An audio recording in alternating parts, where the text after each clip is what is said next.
I think there's probably two main constraints that we sort of bump into. One is resistance to change, and the other one's readiness to change. So, you know, when people aren't engaged in the process of being a part of the change, it's quite often a sticking point for them to get their head around. So that's a big challenge. And then ascertaining an organisation's overall readiness to actually embrace the new world is a difficult challenge, and you're never going to get it perfectly right. But spending more time on readiness and creating readiness is usually a really good solution to getting a good outcome.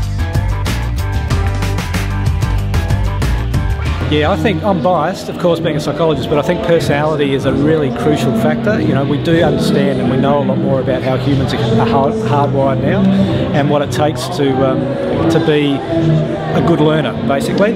So we don't spend enough time really digging deep and finding out who we are as individuals and how we're hardwired, and the more time we spend doing that, the better able we are to design learning that's going to be impactful.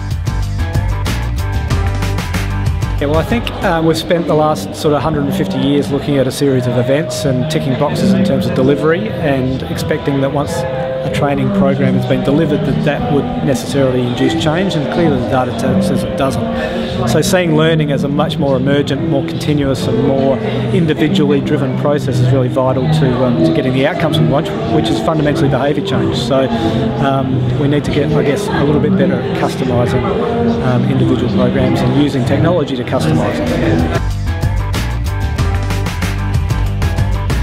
I think one of the things that it does is really distinguish between content delivery and knowledge transfer and learning, and sometimes we get too confused. So getting information data across to you is not learning necessarily. So the technology bit can really deliver content and deliver knowledge a lot more efficiently, which frees up the time that we would normally spend in face-to-face delivery to really engage with that data, engage with the knowledge, and I guess translate that into behaviour change.